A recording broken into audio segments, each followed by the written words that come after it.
right in a reflection there, but we're about to hit 120, which will be about 1,000 miles I've put on the car. 119,999. Any second now, we're going to see a 2 pop up there and replace that 1. There we go. 120K.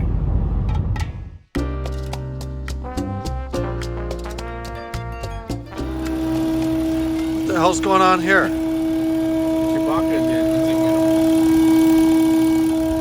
Yeah, Chewbacca's stuck back there in the back of the intake runners. Listen to this.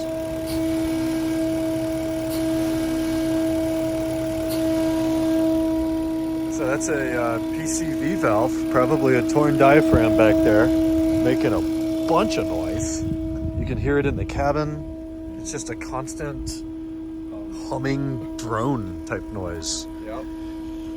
They are never done. Okay, we can try to keep Monday a little on the quick side here. So work on my 540. I brought this up here today. 2-part thing. I noticed that the buttons on the steering wheel were intermittently controlling the infotainment system, the radio and whatnot. And then I'm thinking about Nate's comment about an ignition switch for that battery light. Didn't have any of the other symptoms, but I thought, yeah, what the hell, let's go ahead and proceed with that. I've got to pull the lower dash on the driver's side for a few reasons. Number 1 was putting in the new ignition switch, which went in today. Number 2 was taking out the EWS because I was under the impression that it had been replaced and coded improperly to the car at its replacement because the checksum at the end of the VIN didn't match the checksum at the end of the VIN on the other modules, being the IKE and the KMB. So EWS goes out, took the cluster out, sublet it to my coder. They got to look at it. There was an error in there. They fixed that, kind of reprogrammed both, put them back in the car with the ignition switch. Absolutely no different on both fronts. So I wasted hours on that today. Still can't communicate with the car with NCS. And this is the reason I'm trying to do this. So I want to plug in NCS. I want to go in. I want to do some custom programming, like allowing the auto windows to work with the door open and then keeping the windows powered for a few minutes after when you turn the car off, and just a couple things you want to code. I want to code like that in the modules. And right now I get a some API 1000 error whenever I try to go in. It doesn't matter what profile, it doesn't matter what cable. I can do the exact same steps on any other E39 in this building and it goes in fine and I can communicate, but not on this car. And I still don't know why. So I'm going to take the car over to them tomorrow and let them try some things, some different tools. Somewhere there's a coding issue. I don't think it's anything wiring related. This car is completely unmolested, at least everything that I have found. The ignition switch didn't make a difference with the battery. I haven't tried steering wheel buttons yet, but that light is still flickering. And now it's not even a matter of the light bothering me. It's being defeated and not being able to find whatever the hell is wrong with this car. So I'm going to keep working on that. On the low miler 02, the suspension was torqued at ride height today. Sublet it to a new alignment shop. It seems to be a little better than the other ones. So far so good there.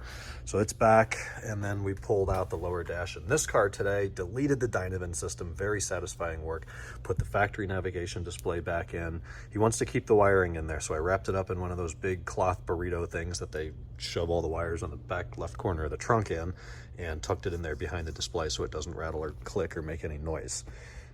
Most of the screws were in the wrong places, so now they're all where they're supposed to be, and it looks factory again. The Mark III, since this is an 02, nav computer was still in the trunk, so I just borrowed the antenna wire, and I don't know why that's out, and shoved it in here, so that's not good. Anyways, it's in there and working, minus that weird CD thing. I've got a Mark IV. We'll see if he wants to upgrade. There's the old Dynavan stuff. So we've got a little more work to do on this car, diagnosing a front right inoperable seat backrest. I think it had the twist and someone just unplugged the motor. So we'll plug the motor back in, verify that if that's the issue, take the seat out and fix the twist the right way. Then it's just a matter of real little things. And he added the ECS tuning LED light upgrade, so that's on the way. When that gets here, we'll put it in. The Sterling M5, we haven't had an opportunity to start yet. We'll be getting to that. Mike worked over here today. This thing's still misfiring. Owner thinks it's out of time, so that's not fun. We're trying to figure that out. There's just kind of hacked up and wrong stuff all over the car, so we're going through and fixing that. Replaced the Vanos solenoid seals today. They were bad and leaking. Of course, the holes were washed out, so we got to tap. Mike got to tap and helicoil some of those, but not a lot of progress there either. Kind of a day of just spinning wheels. So the Lakers start the preseason tonight. I'm going to miss the first quarter, maybe the first half. I've got to go home and shower. I'm going to watch that, have some leftovers from last night.